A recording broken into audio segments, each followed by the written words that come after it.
Hey!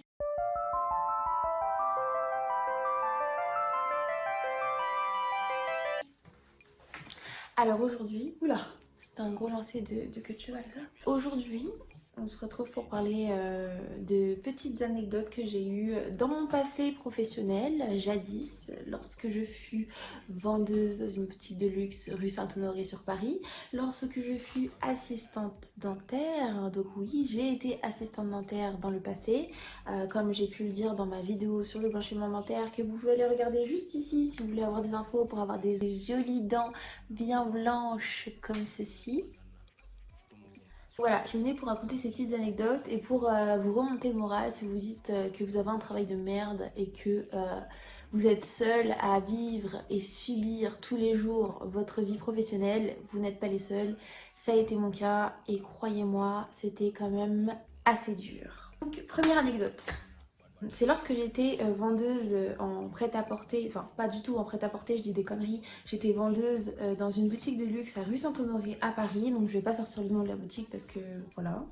C'était une boutique où voilà, il y avait pas mal de pièces, c'était souvent des éditions limitées, où il y avait énormément de monde. C'était bien avant le Covid et toutes ces conneries et tout ce qu'on subit en ce moment. Et en fait, moi j'étais tout simplement vendeuse, donc je conseillais des clientes, je leur mettais les chaussures aux pieds lorsque j'étais mise au rayon chaussures, je leur conseillais des pièces, je leur ramenais tout ce qu'elles voulaient, voilà. Il faut savoir que dans ce milieu luxueux et bourgeois, je n'avais pas la même manière de faire du shopping. Moi, c'est-à-dire que moi, mon shopping, je le faisais à Zara, H&M à l'époque, parce que maintenant je ne supporte plus. Je sais pas, moi, Pinky, enfin voilà, on sait, ou sur internet, Fashion Nova, Pretty Little Thing, voilà. Alors que dans ces boutiques-là, moi, enfin, j'ai eu quelques pièces avec des pourcentages, donc j'ai pu en bénéficier et en profiter. Mais sinon, de moi-même, je ne serais jamais allée dans une boutique comme ça. Tout simplement parce que la plupart des articles n'étaient pas mon style. Et puis deuxièmement, parce que c'était quand même sacrément cher. Très cher. Donc ce jour-là, en fait, j'étais tout simplement aux cabines. Donc les cabines d'essayage, tout le monde sait ce que c'est. Vous arrivez, il y a un nombre d'articles limité, etc. Non. Sauf que la boutique où je travaillais, il n'y avait pas de nombre d'articles limité. C'est-à-dire que la cliente, si elle le voulait, pouvait vous prendre tout le magasin. Je sais pas comment elle aurait fait avec ses deux bras, mais elle aurait pu. Et aller tout simplement dans les cabines avec le nombre d'articles qu'elle voulait et ressortir en vous laissant tout. Donc, je vais vous raconter cette fameuse journée qui m'a, je pense, le plus marquée, le plus choquée. Je me suis dit, quand même, de la part d'un être humain, est-ce que c'est possible d'être aussi... J'ai pas les mots. Honnêtement, il n'y a pas de mots pour décrire cette personne, mais je vais vous la décrire. Ce jour-là, une femme se présente à moi, donc il faut savoir qu'il y avait toujours énormément de queues pour aller faire des essayages en fait en cabine, toutes plus pressées les unes que les autres, à se regarder de haut en bas, de gauche à droite, vraiment à vous regarder de haut, etc. Elle arrive, elle ne me dit pas bonjour, donc ça commence bien. J'avais mon petit badge avec mon prénom, je m'en fous, tu peux pas me dire bonjour, après tout c'était pas la première, j'étais sevrée à ce niveau-là.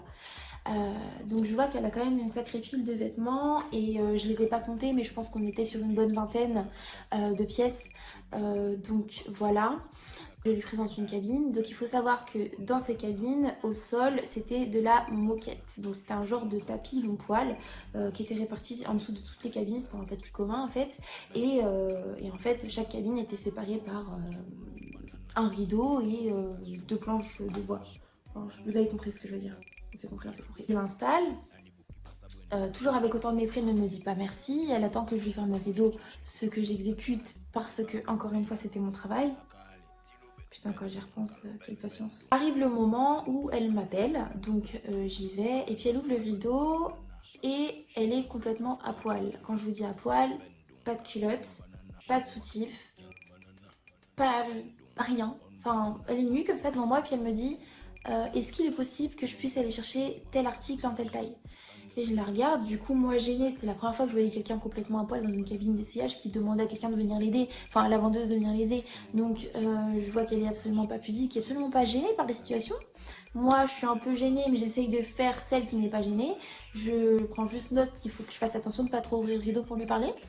Et puis en fait, je la regarde et comme j'étais un peu outrée, je lui dis mais oui bien sûr, vous voulez en quelle taille? J'essaye de passer au-dessus de ce que je voyais parce que c'était pas... Voilà. Elle me dit ah, là je rentre pas dedans, il me faudrait une taille S ou XS parce que là... Enfin c'est pas qu'elle rentrait pas dedans, c'est que c'était beaucoup trop grand en fait. Donc c'était une femme très très menue. Et je lui dis bah oui d'accord, je reviens. Je prends l'article en question pour aller chercher en rayon. Le temps que j'aille en rayon, et là j'entends des gens qui parlent un petit peu fort, et puis il y a un genre de bois derrière moi. Je me dis mais c'est bizarre, qu'est-ce qui se passe? Et je me retourne. Cette femme était dans le rayon, en train de me rejoindre là où j'étais en fait, là où il y avait l'article, à poil, toute nue, à poil. Elle était en train, pieds nus. Comme elle était dans la cabine, elle est sortie. Elle trouvait ça bon de sortir et de venir me rejoindre pour m'aider à trouver l'article en question. Je la regarde, je lui dis mais madame, je lâche tout. J'ai été choquée, je la regarde, je lui dis mais madame, il faut pas, vous pouvez pas sortir comme ça, faut vite retourner. Ah mais ça va, on est tout nu, hein. Bon, je suis d'accord avec elle, c'est vrai qu'on est tout nu, je ne suis absolument pas pudique, mais de là à faire profiter de toutes sortes de chevelures qu'il y a sur notre corps, on s'est compris, hein. Et de là à traverser toute la boutique à poil pour aller chercher l'article que tu veux, t'es littéralement à poil devant moi. Il y a même le manager de la boutique qui est arrivé qui a dit madame vous pouvez pas faire ça et tout. Elle a juste tapé un scandale. Elle est retournée énervée, je l'ai raccompagnée complètement énervée dans sa cabine d'essayage. J'étais genre outrée, toutes les nanas étaient complètement outrées, explosées de rire, même si il faut quand même le dire, j'ai remarqué que dans cette boutique toutes les personnes, toute la clientèle n'était quand même pas très pudique, hein, on va pas se mentir, hein. Il y a eu pas mal de petits épisodes comme ça, mais pas au point de sortir dans la boutique. C'est la seule qui a fait ça, en tout cas le temps que j'ai travaillé là-bas. Elle sort, elle me rend aucun article, habillée, complètement énervée, elle est à la limite de me bousculer, elle s'en va. Et là je me dis mais où sont les articles? J'ouvre la cabine, alors déjà une odeur s'est dégagée de cette cabine. Ça sentait une odeur incroyable, une odeur de pied, une odeur de foufoune, foufoune de 3 jours quoi. Enfin, je sais pas si vous voyez ce que je veux dire. Je ne dis pas que je me lave pas, trop gênant. Une odeur de foufoune et une odeur d'aisselle. Il y avait un mélange d'odeurs sur un seul être humain qui avait imprégné cette fameuse moquette. Quelle idée de mettre de la moquette sur le sol d'une cabine d'essayage. C'est encore une fois très mauvaise idée. Vraiment mauvaise idée. Une odeur horrible, mais surtout tous les vêtements qu'elle avait essayé, qu'elle avait enlevés à l'envers, comme on ferait chez soi, tout laissé par terre. Et il faut savoir que la règle, c'était de ne rien dire dans cette boutique. C'est-à-dire que si la cliente partait, qu'elle vous rendait qu'un seul article sur 5, sur 5 je suis gentille, hein, sur un cintre et que tout le reste était en boule par terre, à l'envers, avec du make-up, allez, tout sur les cols, sur les manches et tout, hein, fallait rien dire. C'était insupportable. J'ai ramassé donc cette quinzaine d'articles que j'ai tout remis sur cintre. Même que j'ai mis de côté parce que l'état était quand même très critique, on va pas se mentir, niveau make-up et odeur, c'était très critique. Je pense que cette personne manquait énormément d'hygiène, je m'en suis pas forcément rendu compte parce que sur le moment quand on voit quelqu'un à poil dans une boutique, on est d'accord quand même que c'est quand même pas commun hein, de voir ça. On pense pas regarder l'hygiène ni l'odeur, enfin elle n'avait pas d'odeur devant moi, mais le temps qu'elle avait passé dans la cabine d'essayage justifiait largement l'odeur que j'ai sentie lorsque j'ai atteint cette cabine d'essayage et lorsque j'ai récupéré les vêtements pour les ranger. Donc voilà, deuxième anecdote, rien à voir, c'était pas du tout dans mon passé de vendeuse, c'était dans mon passé en tant qu'assistante dentaire. Donc oui, j'ai été assistante dentaire pendant pas mal d'années et il faut savoir qu'on voit quand même pas mal de choses, il y a beaucoup de gens anxieux, la plupart sont anxieux, c'est la peur de l'inconnu, c'est la peur d'avoir mal, c'est la peur de la piqûre, c'est la peur du dentiste en général, c'est la peur de pas mal de choses que je peux tout à fait comprendre. Après ce jour-là, on reçoit un patient à qui on doit faire une couronne. Donc pour faire une couronne, avant de faire une couronne, en général on pose une couronne provisoire pour combler l'espace de la dent qui n'est plus là en attendant de recevoir la couronne. Je pense que vous avez déjà tous vu dans les films ou peut-être dans votre passé cette fameuse pâte jaune ou rose ou qui change de couleur que vous mettez dans la bouche pendant quelques minutes enfin secondes voire minutes, et qui a souvent un goût pêche, un goût banane ou un goût fraise, qui va nous servir à nous par la suite de pouvoir faire cette fameuse dent provisoire ou même cette dent définitive qu'on va pouvoir poser dans la bouche. Ce patient s'assoit, je l'installe comme d'habitude, musique comme d'habitude. Elle installe ce patient, on lui dit que je prépare du coup mes porte-empreintes, je prépare ma pâte, on lui met dans la bouche. Et il faut savoir que déjà en temps normal, la plupart des patients, lorsqu'on leur met cette pâte dans la bouche, font des hauts de cœur ou des hauts le cœur. Je sais pas comment vous dites, moi je dis des hauts de cœur. Laissez-moi vous dire que quand j'entendais ces fameux hauts le cœur, moi j'avais aussi envie de vomir. Quand vous avez quelqu'un qui fait des... Vous voyez très bien ce que je veux dire, d'ailleurs là juste le fait de le faire. Gerber. La plupart des patients faisaient ces bruits-là, j'arrivais à passer au-dessus, etc. Sauf que ce jour-là, ce monsieur, je lui mets la pâte dans la bouche, puis je lui dis bien, respirez par le nez. Le nez évite de provoquer le réflexe nauséeux. Donc c'est le premier conseil que je donne quand je vois que le patient est à deux doigts de gerber. Logique, j'ai pas envie de ramasser du vomi. Sauf que ce jour-là, je conseille le patient. Je maintiens porte-empreinte parce qu'il commence à paniquer en fait, finalement il s'assoit. Je lui dis mais calmez-vous, respirez bien par le nez, ça va aller. Écoutez-moi, ça va aller. Et restez pas longtemps, la pâte elle était quasiment dure. Il commence à vouloir l'enlever, du coup je lui reprends, je lui remets bien, je rappuie dessus, je dis qu'il reste vraiment 30 secondes, respirez bien par le nez, ça va aller, ça va passer, ça va... Allez, courage. Parce que j'avais pas envie de recommencer et c'est une perte de temps, et puis même... on va y arriver quoi, on peut y arriver. Je le fais tous les jours, je sais pas combien de fois par jour, on peut y arriver. Il a littéralement gerbé. Et quand je vous dis gerbé, il a gerbé la bouche ouverte. Un jet qui est parti comme ça. Donc moi j'étais sur le côté, imaginez le patient, moi je suis sur le côté en train de tenir. J'ai enlevé ma main tout juste, même si je porte des gants, je m'en fous en fait. Je ne veux pas toucher la gerbe de qui que ce soit ni la sentir. Le jet est allé très loin, quasiment à la porte d'entrée du cabinet. L'odeur.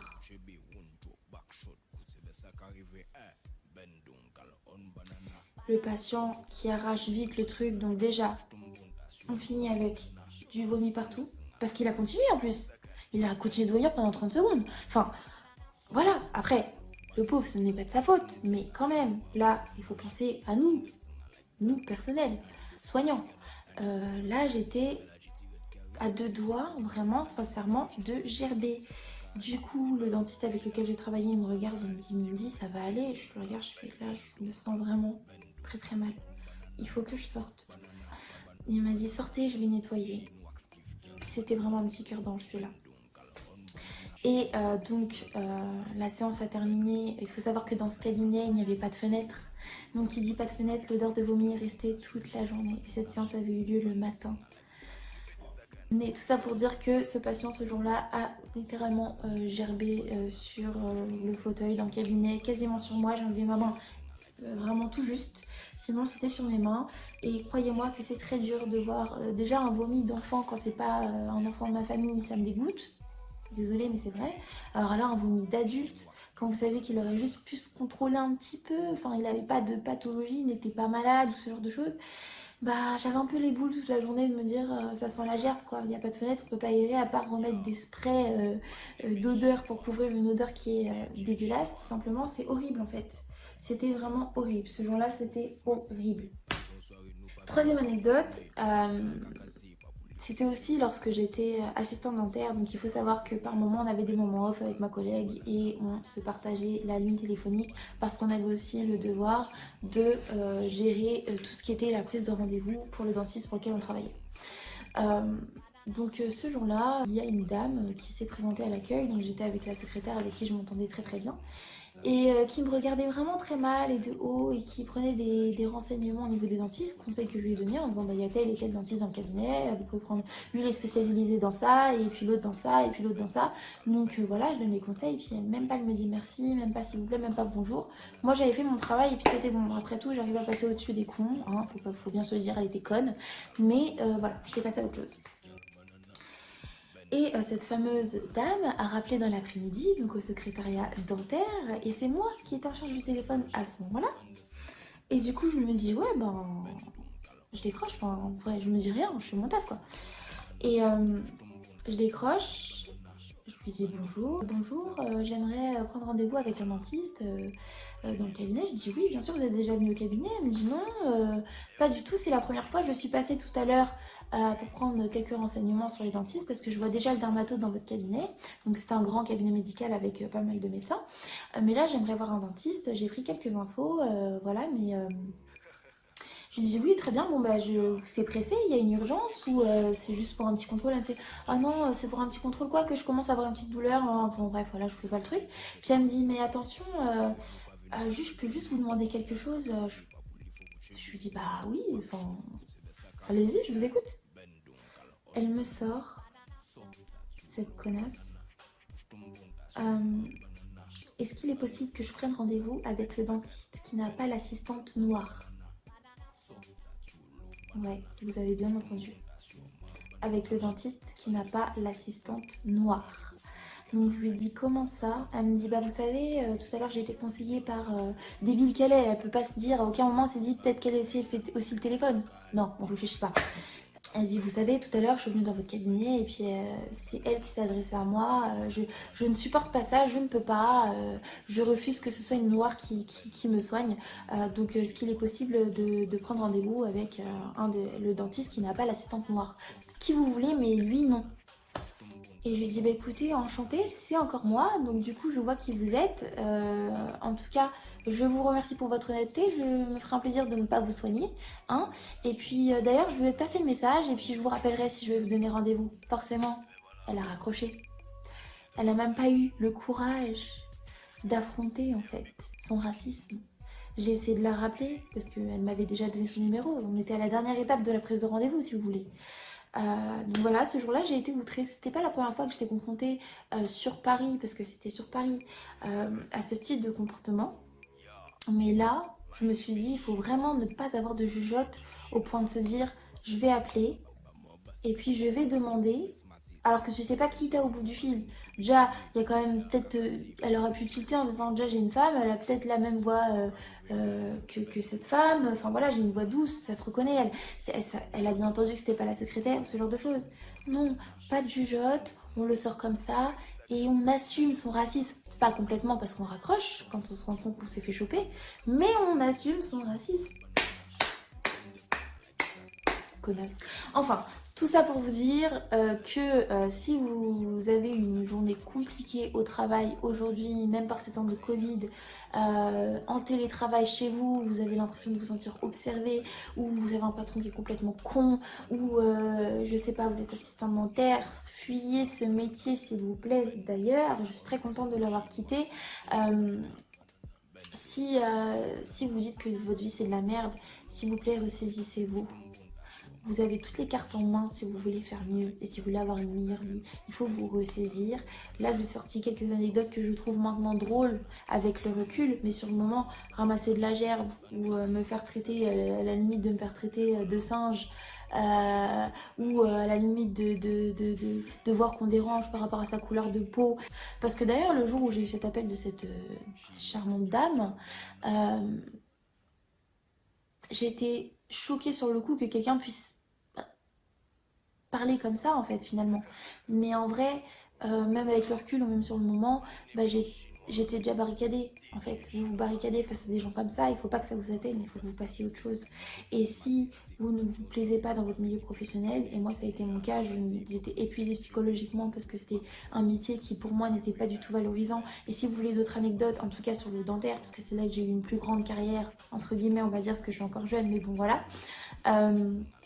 Je pourrais vous en donner et à la limite vous aiguiller sur les bonnes décisions à prendre, les mauvaises aussi que j'ai prises et voilà, pouvoir continuer à partager ensemble sur les expériences professionnelles que vous avez eues. Laissez-moi en commentaire peut-être vos expériences désastreuses que vous avez pu avoir avec des cons ou des connes parce qu'après tout il y en a partout et n'hésitez pas à vous abonner à ma chaîne, à laisser un petit like si la vidéo vous a plu. Je vais essayer d'être plus régulière, c'est pas facile parce que j'ai une vie professionnelle à côté qui est quand même chargée, mais je vais quand même essayer d'être plus régulière et de vous fournir du bon contenu afin qu'on puisse apprendre à se connaître et à échanger.